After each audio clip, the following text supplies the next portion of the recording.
Pag-usapan natin ngayon ang pinaka-latest na post ni Mr. J. Sonza. 2 hours ago, ipinost niya ito. Basahin ko lang ha.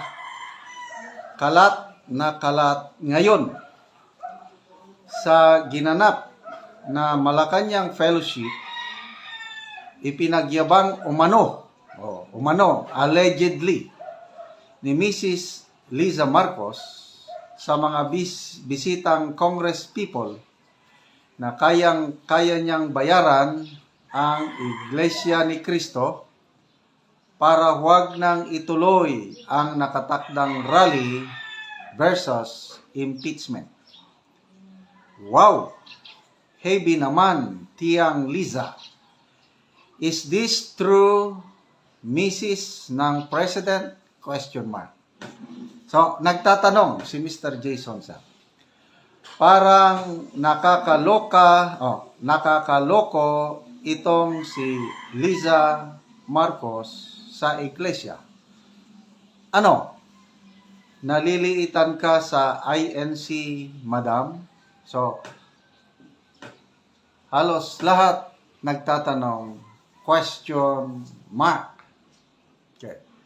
Kahapon, may post na naman na ganito si Sir J. Sonza tungkol naman kay Speaker Martin Romualdez. Sabi niya, totoo ba na na-heat stroke si Speaker Martin Romualdez at dinala siya sa St. Luke's Hospital? Napakaingay ang chatter. So, nagtatanong.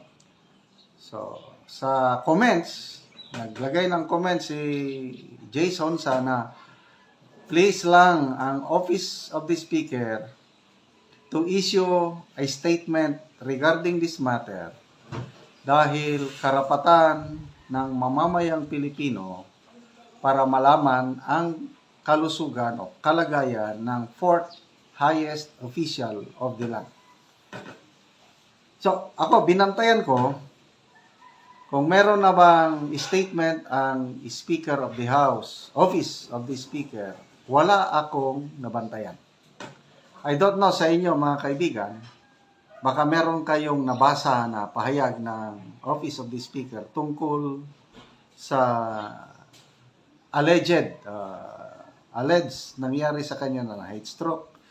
Ang mga nababasa ko, mga post o mga blog na nagsasabi tungkol yan nga, totoo nga. Kailang puros mga haka-haka. So, wala pa rin kasiguruhan kung ano talaga ang nangyari kay Speaker Martin Romualdez. Kailangan natin ng official statement mula sa Office of the Speaker. Okay, so ito, nabigla ko. Itong post ni Mr. J. Sonza na ito, kalat na kalat ngayon. Maraming sources si Mr. J. Sonza dahil napakatagal na niya sa larangan ng journalism o broadcast media. May maraming mga kilala. Maalala ko, siya yung unang siwalat, yung Code Blue, yung may nangyaring awayan sa Malacanang at merong in-airlift, sinakay sa helicopter na pasyente, dalawa, doon sa St. Luke's. Pagdating sa St. Luke's, Code Blue, delikado na. Si Mr. J. Sonza ang source niyan. So ito, marami siyang sources at nakikurious ako kung ano ba, totoo ba ito? So, dahil nagtatanong si Mr. J. Sonza, sana mag-issue ang PCO tungkol nito. I-deny lang kung hindi totoo. It's not true. O at least mayroong sagot. Okay, so, bakit kailangang bayaran ang Iglesia ni Cristo? Di ba ang kanilang pahayag, kasi itong gagawin ng Iglesia ni Cristo, yung rally nila, it's either way.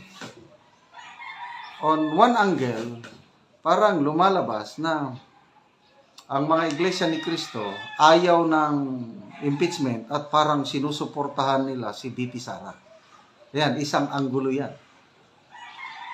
Kung ang isang grupo, isang tao, itong angle ang titignan niya na mag-rally ang iglesia dahil ayaw nila sa impeachment at sinusuportahan nila si BP Sara, ay talagang patitigil mo ang rally ng iglesia. Kasi lalo lang sisikat si BP Sara kung matuloy ang rally. So, yan, isang anggulo yan. Kaya lang, isang anggulo din na malinaw, sabi ng iglesia, sinusuportahan nila ang pahayag o opinyon ng Pangulong Marcos Jr. na wag nang ituloy ang impeachment dahil hindi nakakatulong sa mamamayang Pilipino.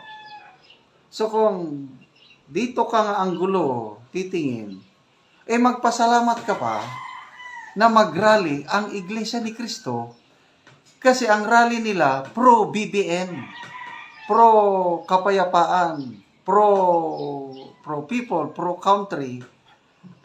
Kasi para hindi tayo magkawatak-watak. Di ba ganun yun?